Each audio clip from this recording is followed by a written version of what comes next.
all the money I have has value by decree. When I put it in the bank, it's never actually in the bank. It's not money. And legally, it's not mine anymore, right? There's 50% of the population here in the West who is really struggling. And just going to the grocery store is becoming a big problem for them. Nowadays, everything is ephemeral. No one is taking time and space to just experience their lives. And it's all a hijack of attention, and attention has become the currency. If you don't hold Bitcoin in self-custody, whatever you think you own is permissioned. Eventually, they will kind of try to close the gates, right? Like even in my country, there's an exit tax that they're discussing, right? Why?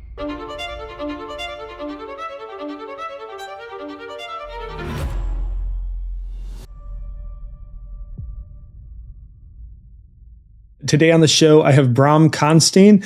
Bram is an awesome guy. He's the host of the Bitcoin for Millennials podcast, and we really dig into why he thinks millennials in particular, but not exclusively, are primed to understand Bitcoin, what it is about Bitcoin that woke him up on his journey, where he thinks the world is headed, and he's got a pretty good unpopular opinion at the end that you're going to want to stick around for. Hey, everyone. Like I said in the intro, I've got Bram here with me. Bram, welcome to the Bitcoin Way podcast. What's up, man? Happy to be here. You have this conviction, besides Bitcoin, that millennials in particular are primed to understand Bitcoin, to adopt Bitcoin as their form of savings. Explain this thesis. Why do you think millennials in particular maybe are in such a position that they're going to understand it maybe in a way other generations wouldn't? Context-wise, if we focus on that first, right? I really love the idea that, the boomers had real estate, Gen X had like the index funds and stuff like that. And Bitcoin is for millennials, right? There's always this financial opportunity for every new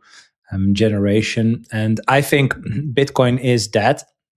But, if we shift to, why the millennials themselves, right, are kind of like prepped to understand this, I've come to this realization later on, actually, in my journey. We talk about Bitcoin a lot and like what Bitcoin is and how it works and stuff like that.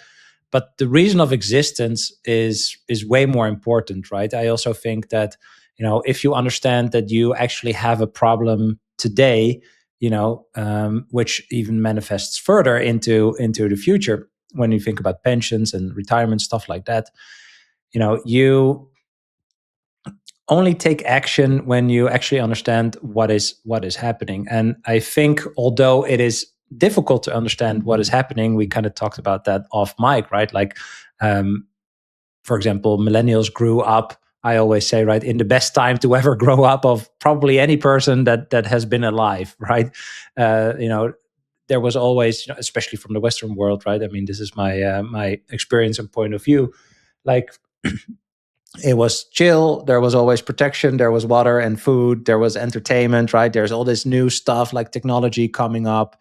We went from Walkmans to CDs to iPods, the introduction of the internet, right? So our whole world kind of like opened up even more than, all the people that came before us. And I think that we grew up in this time where everything kind of went well up until a certain point, which I would say was the great financial crisis, right? Like that was actually the first really big crisis that millennials experienced in literally their coming of age, right? So I was about 19 when the great financial GFC happened, right? So some people were a bit younger, some people were a bit older, but this was really the moment that I was kind of like transitioning into going to study or going into, a more prevalent job, etc.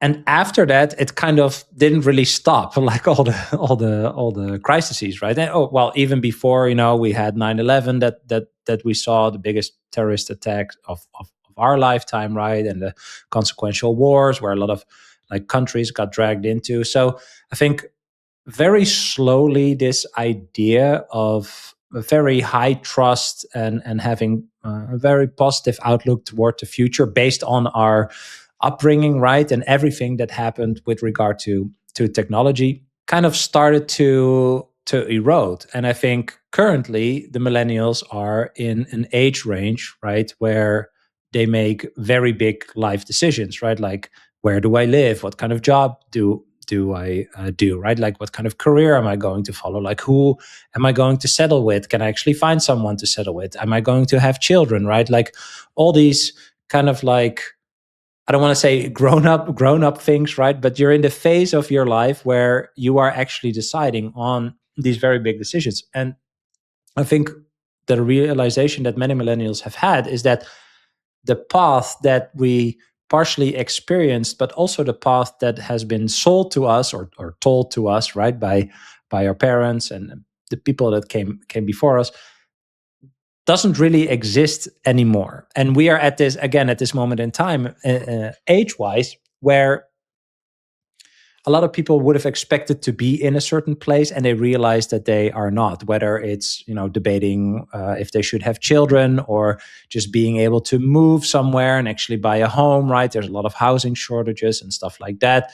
We're now living in a time of AI, where all jobs are going to come and go, right? So there's big change also in those plans. But the biggest thing is that the great financial crisis was never solved, and so it kind of still mutters on below the surface. But as you and I know, and many Bitcoiners obviously know, right, this is going to have an inevitable end. And so if we translate that, so that's how I would kind of like sketch the problem we have today. But if we translate that into the future, right, this whole idea of, okay, I'm going to have an education, I'm going to have a job, I'm going to get a house, blah blah, like my life is going to take these steps, and then eventually I'm going to retire. But then if you think about the fact that even if there is a baseline 2% inflation in 30 years, when most millennials would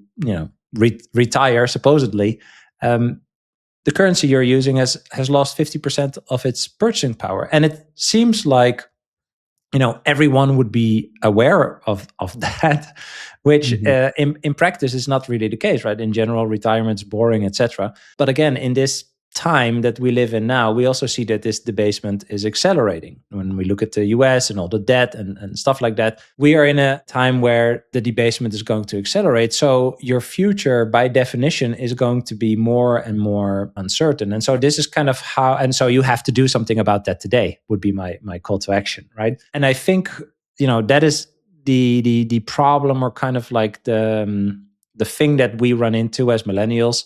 Not saying that previous generations didn't have any issues or whatever, but for example, for the boomers, like I said, they had this option of real estate, and Gen X had more this option of like index funds. And those are like games that are kind of like played out. It's very hard to attain that anymore for millennials. So why do I think that we are primed for Bitcoin? It's also because we have seen this transition from the analog to the digital world, right? We know that, and I wonder what you think, right? But we had like the first phones with cameras, and then you could take pictures, and then later you could take videos, but the videos were like super grainy, right? Like very low resolution. But if I would see a video like that today, just like a 640 by 480 video, even if it's pixelated, I can still watch it, right? Like we can still watch it, because we just accepted that quality. But we also saw kind of like the multiplication of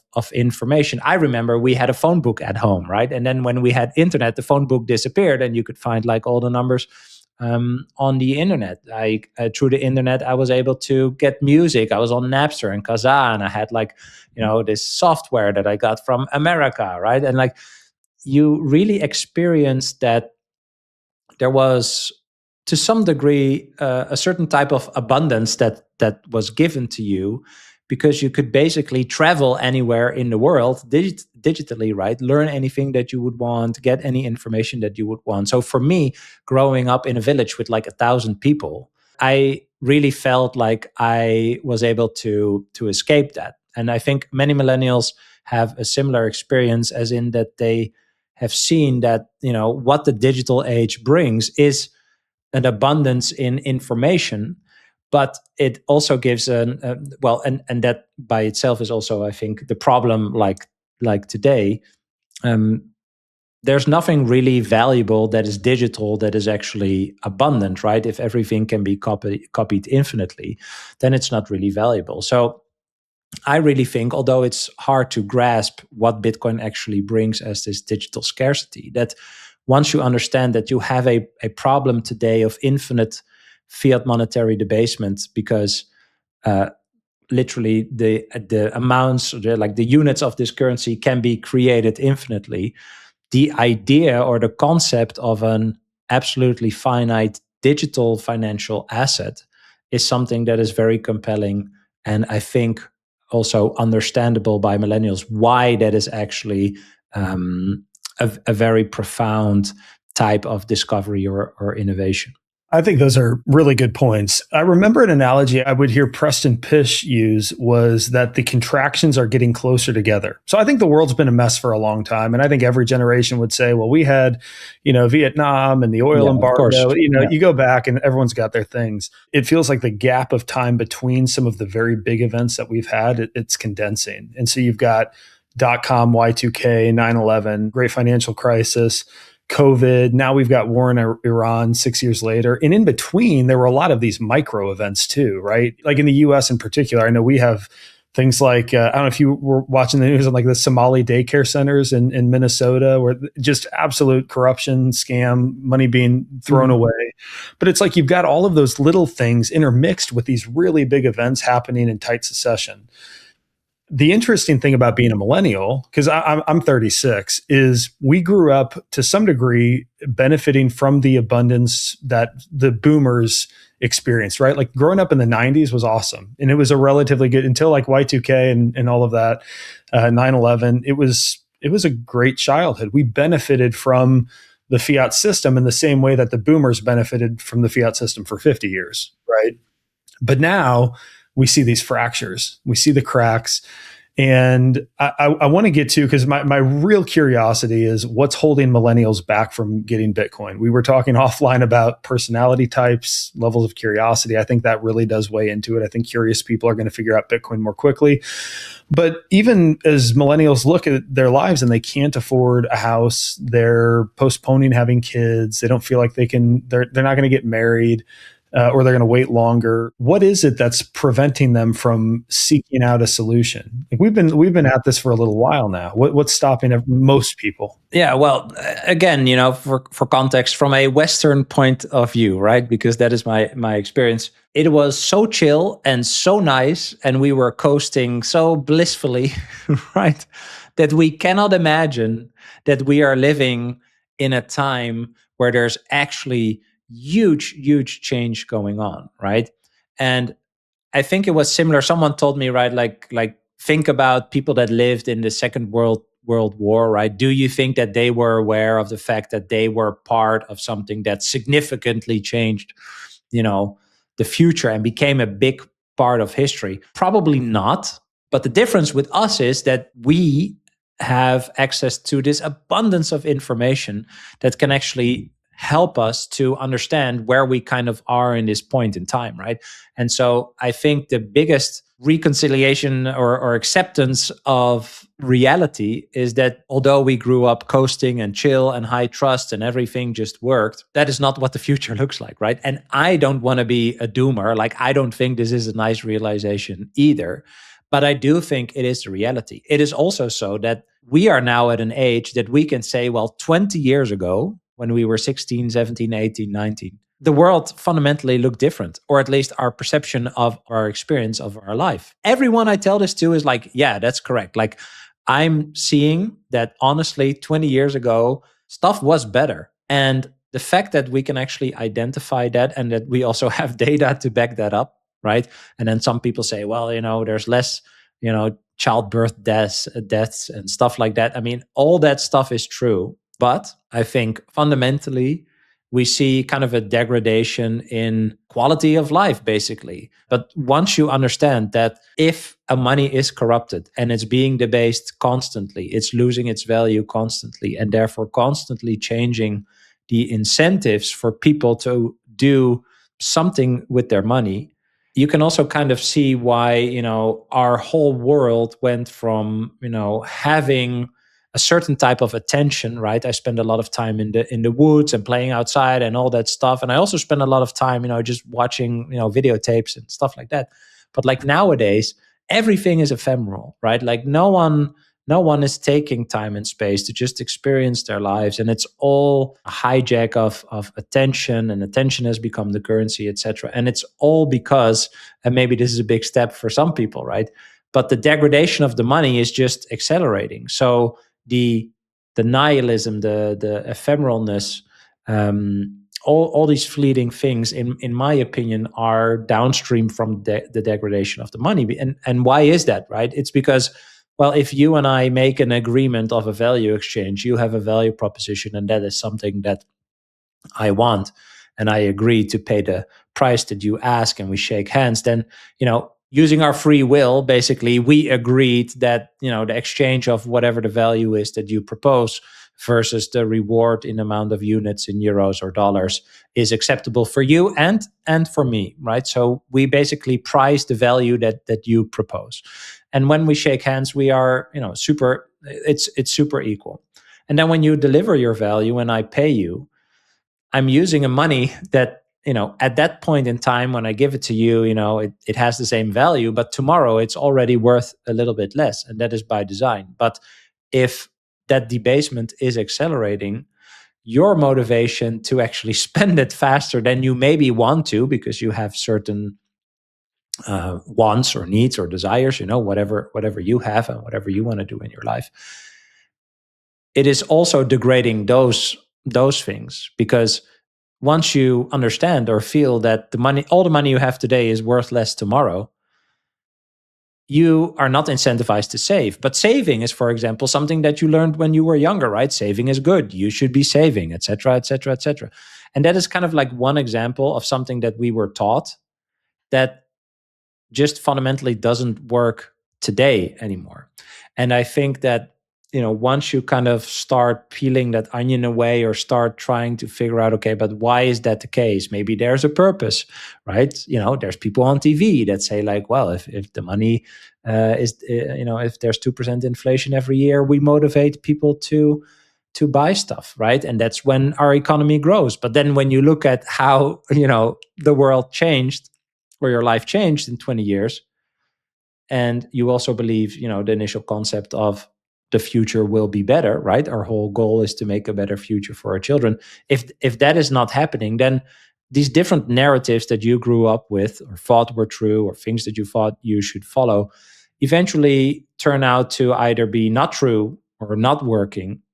And I think that is probably the main thing that people should realize, even before we are talking about Bitcoin, right? So the general call to action that I have is like, okay, please realize you have a problem today, right? And if you realize today that the path that you thought you were following isn't working, imagine what that looks like in 30 years. Your whole idea of retirement, again, etc., is kind of gone. How would you explain to someone why Bitcoin, though, instead of investing in Tesla stock or something that they anticipate in the future could be, and not to say that people might not do that anyway, but because for me, what I've learned about myself is if someone starts asking me about Bitcoin, I have to be so careful, or I immediately sound like a crazy conspiracy theorist, right? Like I'm too quick to say, well, hey, what if it all blows up? The music stops eventually. You got to have something external to the system. Yeah. And I do believe that. I think that's it's a prudent preparation. However, a lot of people aren't going to be aligned with me on that. And they're going to say, no, I think, the fiat system as we know, it's going to continue for quite some time. I could just invest in the stock market. I could buy a second property, something like that. What is it about those things that are so much less appealing to you than Bitcoin? I think to actually answer your previous question, right? Like why don't people see it? I think it's because it is quite hard to actually, one, realize that the path that you've been told or sold, right, is different. And then to accept that it's different in a negative way, I think is just a real challenge, right? It is not a nice realization. And I think it is also, our generation is also very, I always call that like the the Disneyfication, right? We've been Disneyfied or whatever, right? Like all these cartoons when we grew up, right? There was like a central bad guy and he was bad, and like the other people were good, right? But the bad guy was always defeated, etc. Like that kind of like picture was so overly simplified and abstracted that I think that it also made us kind of not believe that there could be bad in the world, right? Or that there could actually, in our physical reality, not in the cartoon world, right?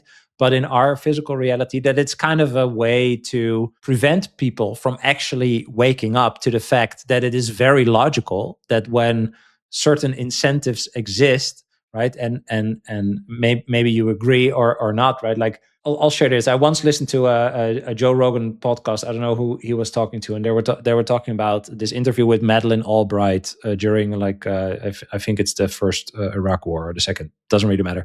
And there's like 500,000 children or something that died in that war, and they ask her in this interview, right? So she's the former minister of defense.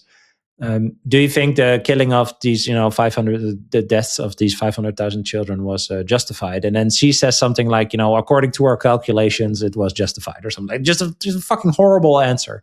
Right. And then Rogan and the guest, they talk about like, what a psychopath, right? Like what a crazy answer and this and that. Like objectively, yes, true. But then they talk about the fact that it is really easy to judge from a distance, right? Like it's really easy to say like, oh, she's a fucking psycho. And everyone would probably agree to that.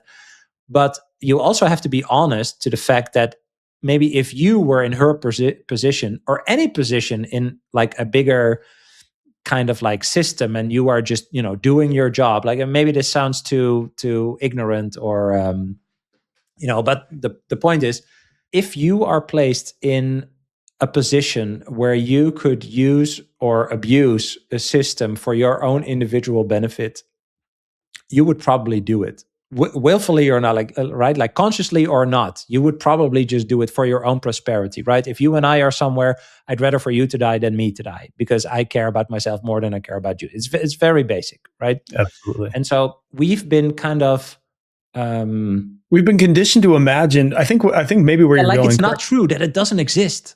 Right? Like that there are no people that would actually corrupt a system to their own benefit, right? Because, there's a mad king in this cartoon thing, right? And that's not real. So I don't think that's real in the reality. Yes. And, because we had this amazing youth where everything, again, went abundant and there was all this technology and all these things, it is very hard, I think, to grasp the fact that has never changed, right? Throughout history. There's always bad people and there's always good people.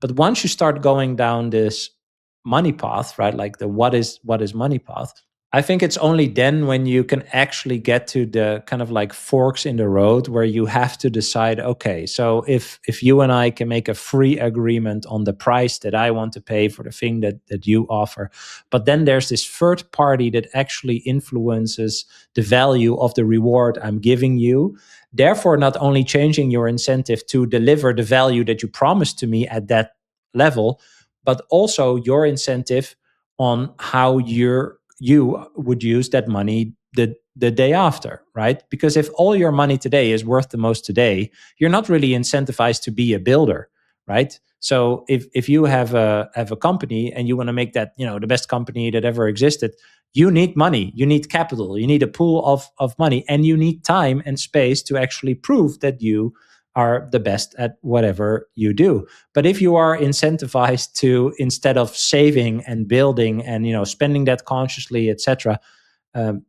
over a longer time frame, but actually more incentivized to spend it tomorrow on whatever because it's losing its value, it's really taking something away of your optionality towards the future, how you could mitigate the future, etc. And so once people realize that, I think it is just a big fork in the road. Like I cannot trust that the system works for me, and I'm seeing that in all these different ways, right? So that is one. But two, also, well, if the system isn't working, like who is in charge of this system? I thought we were all like part of this system, right? And we are all rational actors in this, money system or financial system or economy or whatever. But for me, along the way, my biggest realization was that I wasn't an actor, right? I was a subject, and I had no clue how money worked. And I came to that realization while I was working at 30 at a bank.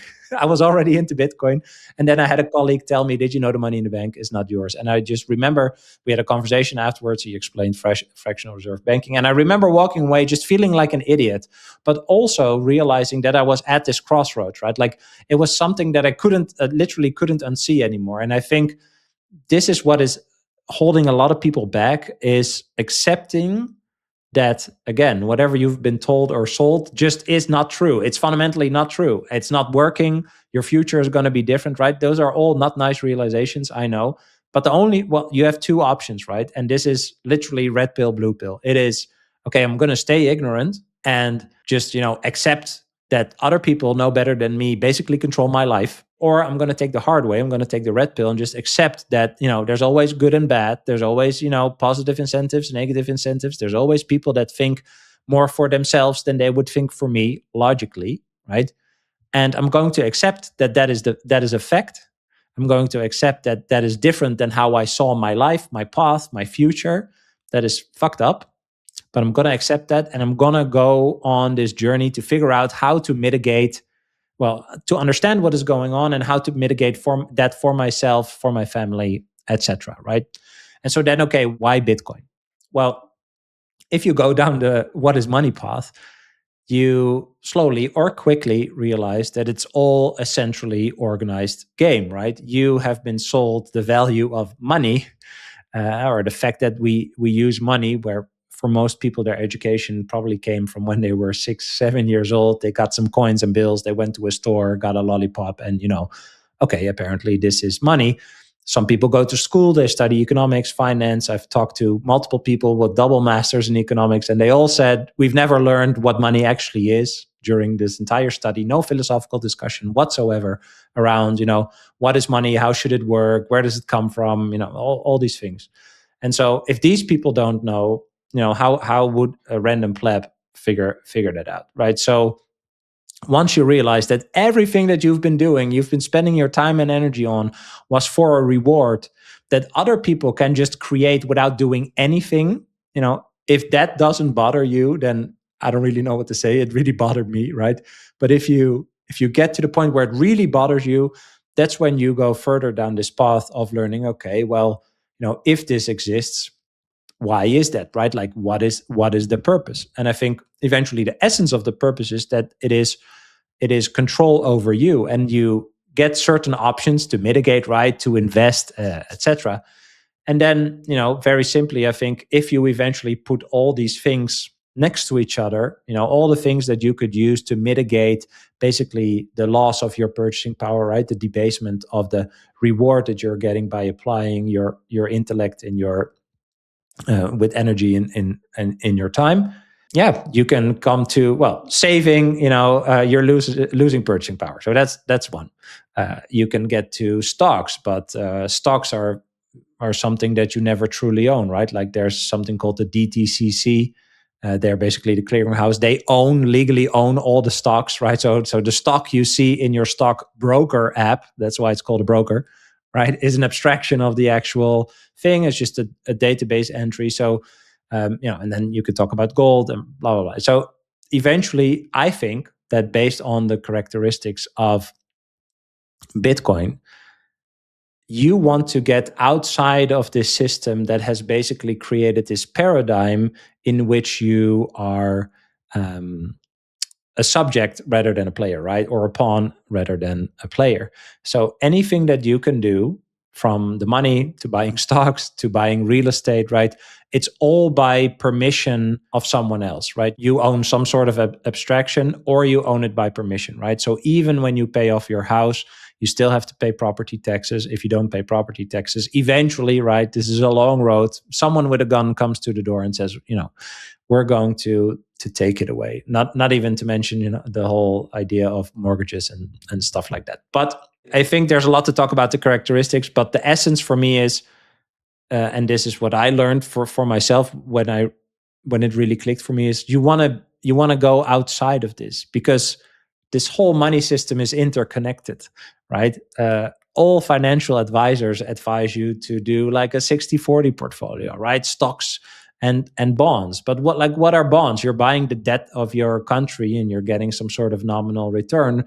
But if you think about your youth, right? Let's say from 16 to 36, did the debt ever go down?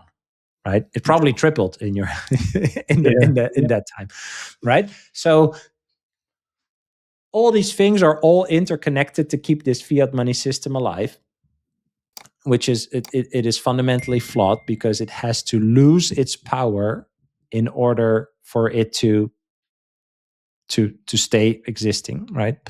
And so for me, once I realized, okay, all the money I have today is worth the most today. All the money I have is basically has value by decree. It's literally fiat money. It can be created infinitely. When I put it in the bank, it's never actually in the bank. It's not money. And legally, it's not mine anymore, right? This is fractional reserve banking. Okay, then I want to buy stocks. Stocks aren't real. Invest in real estate, is a liability. I have to uphold it, right? And you have all these things. And then you have Bitcoin, which is literally just it's a parallel money system by itself. It's a closed money system with a absolutely finite, token, you can call it. And once I visualized that I could basically move whatever I owned from system A that I could never truly understand or verify for myself to system B, a Bitcoin, where I am actually able to do that, that's kind of when I went all in. I think that's a really good way of framing it, because I think what a lot of people don't recognize, and what I hope anyone listening to this podcast will begin to appreciate, is if you don't hold Bitcoin in self-custody, whatever you think you own is permissioned. Right? We have eminent domain laws. Your property can be confiscated. You've got local regulations that can determine, like it did where I live. The mayor of my town, it's a pretty conservative town. This is not like government overreach most of the time kind of place. They said if you own a second home in this town, you can't do short-term rentals. You can't do Airbnb type stuff. And so you got a bunch of people who own a second property who just got wiped out and have to sell, because now it's sitting empty. They're literally in violation. So even something that's historically been an okay store of value, completely permission. What's the documentary? The Great Taking. Yeah, like where you talk about the stocks. I just learned that a few months ago. Like your stocks are, obviously I knew stocks were permissioned. I didn't realize they weren't even actually yours. But when you begin to wake up to all of these other things that you can do are not really anywhere within your sphere of control, then it begins to make a lot more sense in my mind. And and people who are like, well, how do I know it's going to go up in value? How do I? Because more people all you're doing is you're betting on two things. You're betting on TikTok Next Block, the protocol, which is completely open source, very robust, secured by the largest network of computing power in the world, is going to continue to operate. And you're betting that more people are going to continue to understand this little by little, even if it's a slow adoption curve, which it hasn't been historically. That's all you need for Bitcoin to continue working. And that's a pretty beautiful thing in my view. There's two things, like the permission part, I think, is very important, right? Like if we take one step back, right? I hope, an analogy like this would help people, right? Like people talk about like, oh, is Bitcoin risky or this or that, right? Like everything you do in life is risky, right? Like waking up is risky because you could die, right? So everything you do in your life is basically taking a risk, right? Taking a certain job with a certain company, living in a certain place, having a certain relationship, having a child, right? Starting a company. Like everything you do in life has risk. Nothing is risk free. Okay. So if you accept that, and then understand that every day when you go out and try to apply your intellect, right, and your energy in your your intellect in your finite time with your finite energy, and you're trying to apply that to get an economic reward for that, you are taking risk, and that is a consequence of your free will. You can decide whatever you want to do, right? And doing nothing is also doing something. So you go out there, you take that risk, you come home and you have a reward. But because that reward is influenced by a third party that doesn't really care, right, about your individual wants, needs, wishes, desires, whatever, you are forced to mitigate that loss of purchasing power, which, by the philosophy that is the main philosophy, right, the Keynesian economic philosophy, has to be 2% a year. So by minimum, you have to mitigate this 2%. In reality, it's closer to 7, 8, sometimes even 10%, right? So you are forced, after you came home by taking risk, going out, then coming home, you are forced by this third party, which consists of people no better than you, right, to take more risk to mitigate their choice of following a certain philosophy that makes the reward that you got being losing its power. So when you get home, you have a secret second job that most people are not aware of. You have to mitigate this debasement, and so you are forced to do that. And when I look at myself, it's like I don't even want to do that. Like why would I want to spend time with my family, right? Like that's why I go outside of the house, take risk, and then come back. Like I want to spend time with my family. But then again, I think this is part 2 or part 3 of just waking up to how this whole thing works. Is this is the point. The point is that you start participating in this financial market where basically the cards are stacked against you, right? Because either you're going to sit at home with your general broadband internet, right, and trying to trade these stocks against professional fund managers that have their own satellites so their latency is lower or whatever. Like you're forced to participate in a game that you will never be better at than people that actually do it professionally. So what is option 2 is, the general advice, take a financial advisor, have someone help you to do your investment, right? This person goes to school and learns he should do a 60-40, stocks and bonds portfolio. And that is how, at least part of the system is being upheld, and you have no fucking clue why your finance guy invests in stock A, B, C, or index, whatever. And again, this is, I think, a fork in the road, right? Either you're fine with that, or you're curious about, why does it actually work like this? Because again, this is something that we've learned when we grew up as millennials, is that outsourcing all of that stuff is a good thing and it works because we trust each other, etc. But as we've seen, for example, in the great financial crisis, all these people that should know, how this whole system works, etc., they were buying like junk bonds, they were buying junk mortgages from other people that were playing the game better than them, right? And after that crisis, they socialized the losses. Nothing really changed, except that a lot of regular folks lost a lot of money. So there is a very recent example of why following that traditional game is not beneficial to like 99% of the people, because there's still other people in control of that game, right? And so if we transition then to Bitcoin, Bitcoin is the total opposite of that. It is just a computer protocol, a set of rules, basically an idea of how you can create a digital form of money, of capital on the internet, basically. Even worse to explain, in a metaphysical way, right? Because where does the Bitcoin live? Because in essence, Bitcoin is just letters and numbers. It's just words. I think making that transition is hard. But what I think helps is that, again, Bitcoin is just the total opposite of the fiat money system, right? Like, how does the fiat money system work? No one actually really understands. Well, how does Bitcoin work? Well, here are the rules, right? There's 9 pages that you can read, and maybe you don't understand all the terms, but all the information is out there, right? You can verify the ownership of what you have. You actually know that what you are supposedly owning is actually in your possession. Like that opportunity exists, right? If you send a transaction, you can verify that as well.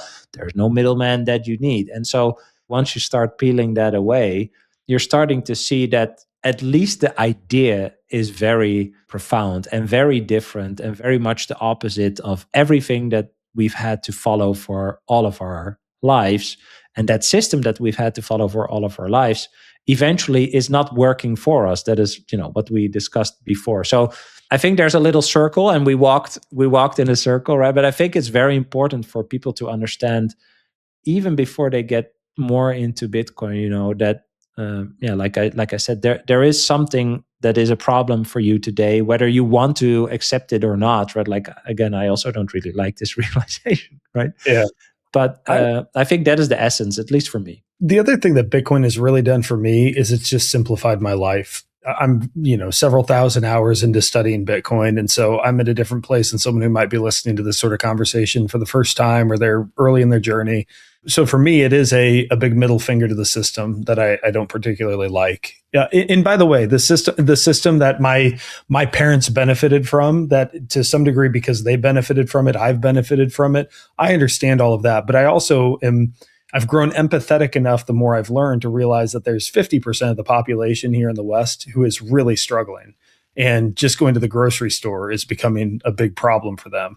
And and it's for those people in particular that I feel, and the people who are being bombed and didn't do anything wrong. To your point about the war, is it's fiat funding that. Every war is a banker's war, right? The military industrial complex is being fed. It's all these other negative externalities of the fiat system that make me want to give it the middle finger. But on top of that, the simplicity of it is, you can go get a million different opinions on what do I need to do to beat inflation? How do I grow and protect my wealth into the future? And very few people will tell you something as simple as just buy this thing, save in it, own it yourself, and you don't have to think about it anymore. You got to learn a couple of new skills, but that's it.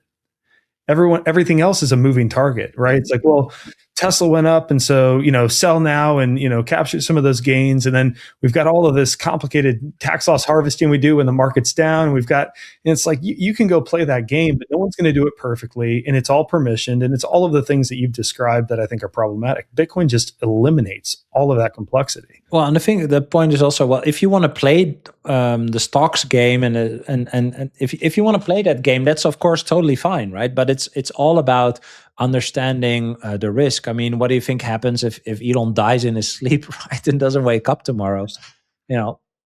Tesla is gonna, I don't know if it's gonna go to zero, but it's gonna be down a lot, right? Very contingent upon one person. Yeah. So and that is okay, but it carries a certain type of risk profile, whereas I don't know, maybe McDonald's or Coca-Cola has another type of risk profile, right? And the person that's investing also has a certain type of risk profile. And so the funny thing is that for me, I described myself as like a control freak before, and someone who's like super rational. I don't want to take risk, right? I don't want to like do all that stuff. For me, holding Bitcoin, right, as my prime savings vehicle is the most rational decision that probably I've ever made in my entire life, just due to the fact that it is something that I can actually understand to a degree that it lowers the risk that I perceive of it, right? And all the alternatives for me are just things that have higher risk. Basically, maybe to get back to the point, then okay, but why does Bitcoin go up in value? Well, the great thing, and we kind of touched upon that, right, is that because of the internet, you can give yourself a history degree on money, right? And again, the time that we live in is maybe new for us, but it's not new in history, right? Like many types of fiat and fiat type currencies have been attempted in the past. And I think is that a Voltaire quote, right? Like all money eventually goes back to the value of the money it's printed on, or the paper it's printed on, right? Which is almost zero. And we've also seen that throughout the world, right? We have like Zimbabwe is like a crazy example where they had like 100 trillion Zimbabwean dollar coin, right? There is, your co-founder, Tony, who made it in Lebanon and then became homeless the next day. These people didn't live in a different money system. If you live in the West, you're just lucky that you live there. But all these money systems are all the same. And we have plenty of examples where monetary debasement leads to crazy inflation, uprising, chaos, all that stuff. And again, it's not a nice message, but I think it's very important to realize that. But again, also, it is just harder for us growing up in a Western world that could actually be the case, because for us, it always just worked, right? Like money always just worked. And even like you just said, food is fucking expensive. Like I go out here on a Tuesday evening, I drive home or to my office, and the restaurants are full. So the problem is still not big enough. We are going to have to experience more pain before I think a lot of people wake up. Yeah. That's what I wanted to get your thoughts on this because this is not a topic I've thought a lot about, but boomers are going to begin, they are and are beginning to die off in greater numbers. And they have an enormous amount of wealth as a generation, tons of assets.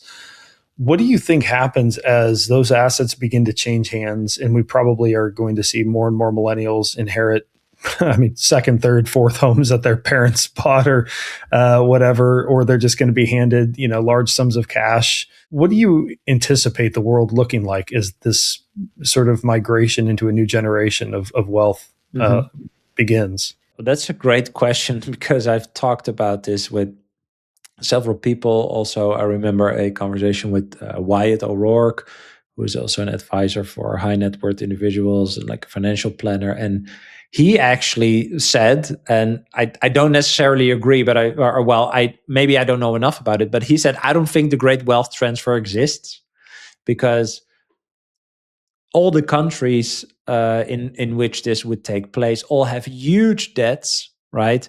And tax levels are rising and stuff like that. So he said, I wouldn't even be surprised if the inheritance tax on real estate will be like 75% or something like that, right? Because the governments that are in debt, right? So even in France, right, there's almost 130% debt to GDP, which is a founding member of the euro, right?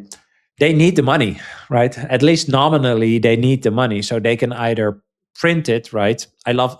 By the way, I love this, right? Like, how can you get out of debt, right? You grow out of it, right? You print yourself out of it, or you show financial austerity, right, and actually cut your spending so that over time you mitigate the debt that you have. Well, the last one is not politically smart thing to do, right?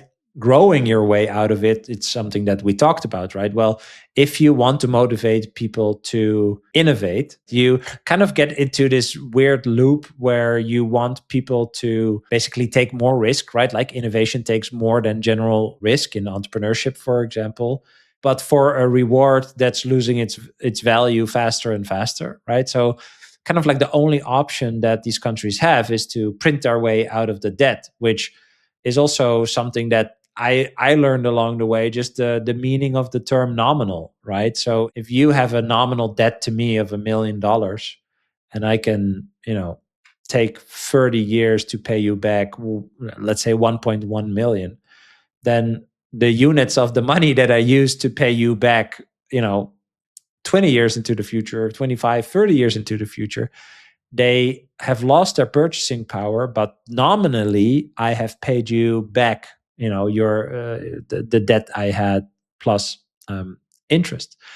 But that really goes besides the fact that you actually want to buy stuff with the units of money, right? And if you can buy less with the set amount of units that you would get into the future, that it's kind of a dumb thing to do. So printing the money is the only option, but it's also the worst, right? Because it will hit everyone and it will hit all the assets, and it will hit the people that don't own assets the hardest, which are just the general population. So what Wyatt said, I think it was Wyatt, that the other option is that, we're going to raise taxes. That's what you're seeing in a lot of places around the world, right? But when it comes to this shift of wealth from the dying boomer generation and all the real estate and stuff like that, I've heard that idea being floated around more and more as kind of a way to mitigate some of the debt that these countries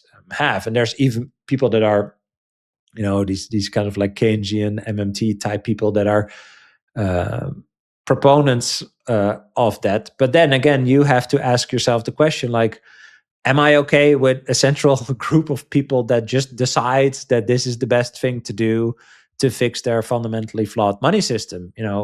If that's yes, then that's fine. If that's no, then maybe study Bitcoin. Do something else. Yeah. Yeah, and but again, this is it, right? And so I feel that the more we get to that point, let's say more boomers die, let's say, in 10, 15 years, these types of issues will come to the surface even more, right? Because the governments have no choice, but because people are also more informed, they have to be kind of more blatant in their approach, right? Or well, kind of like more rough in their approach, I would say, because even the simplest questions today, there is a discussion in my parliament about crazy taxes that they want to introduce on unrealized gains, right? They don't even have a coherent explanation why you would pay taxes on something you don't really own, right? So we're already there with proposals that are just super ridiculous and not even argumented, right? Like even the people that are saying, well, you pay taxes because, roads and bridges and blah, blah, blah.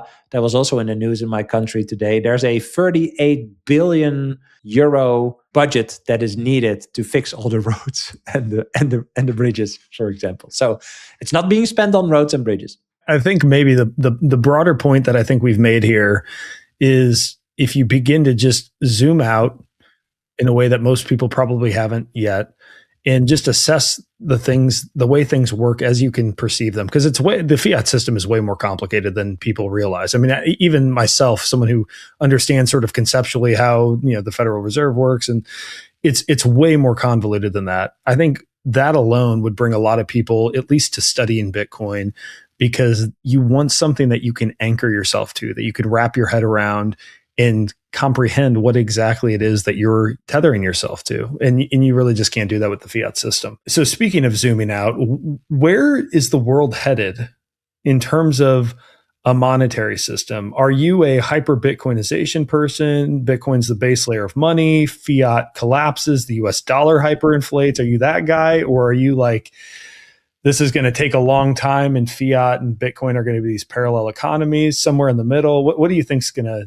to play out? Yeah, I love this question. I think it's very hard to answer. I think on the one side, you said something that I fully agree with. You said before, right? Like we really benefited also from the fiat money system, right? And the people before us, right, even benefited more. And like the whole fiat money system and scheme basically is probably the most brilliant financial scheme to ever exist, right? Like if money is a reward for the productivity of people, you can basically print productivity out of nothing, right? Like if you just print money and you say like, well, I have all these projects as a government, like who wants work, right? Everyone says, yeah, I want work, and that's kind of how you spend those new units as the first, and then you let that trickle down to the economy. It is absolutely brilliant, right?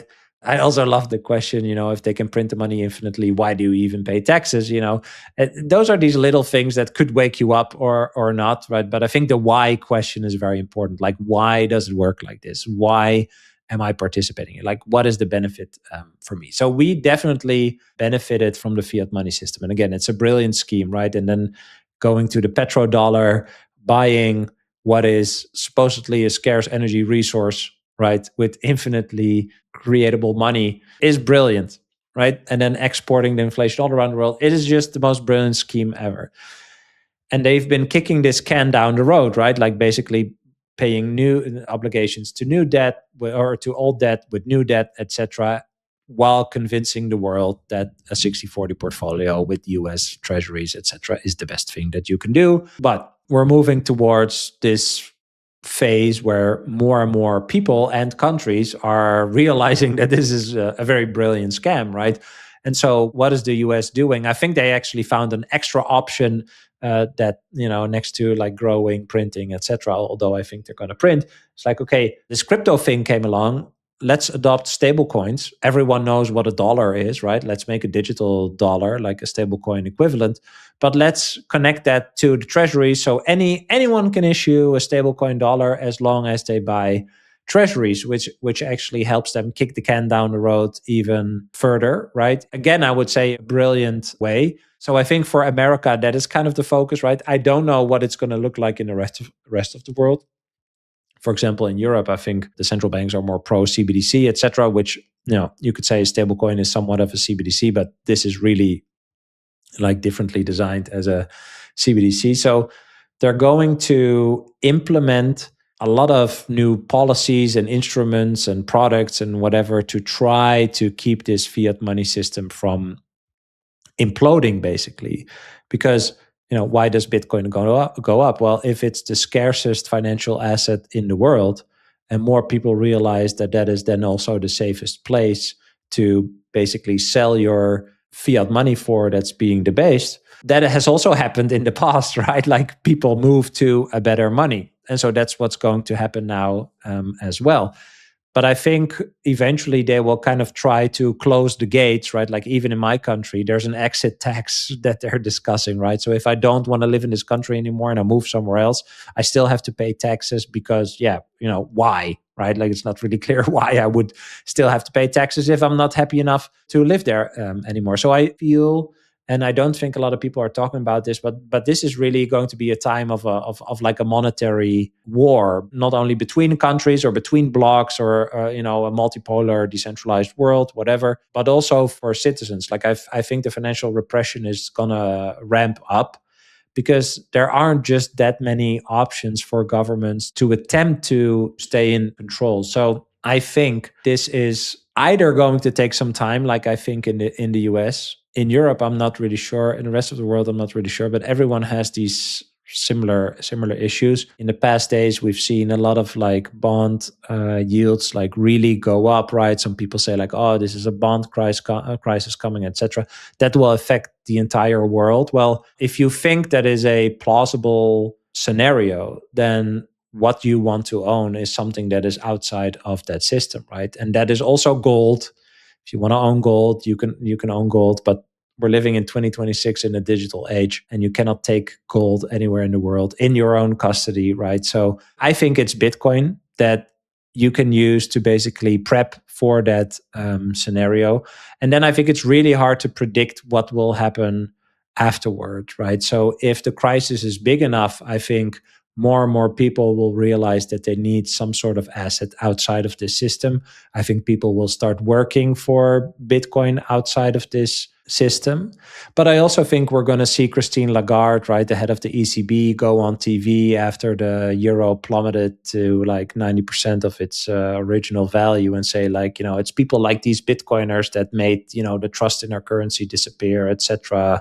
And they're telling all these people that, we're bad, but we're good. Trust me, bro, like that stuff. So I'm not really super positive about that future on that side, but on the Bitcoin side, I am, because in that sense, I think it's inevitable. It's just human nature, right? Like everyone is incentivized to protect and facilitate their own prosperity. And the best way to do it is to step out of the fiat money system that's hijacking you and your mind. I think that's well said. So I got one last question for you. I ask this at the end of every episode.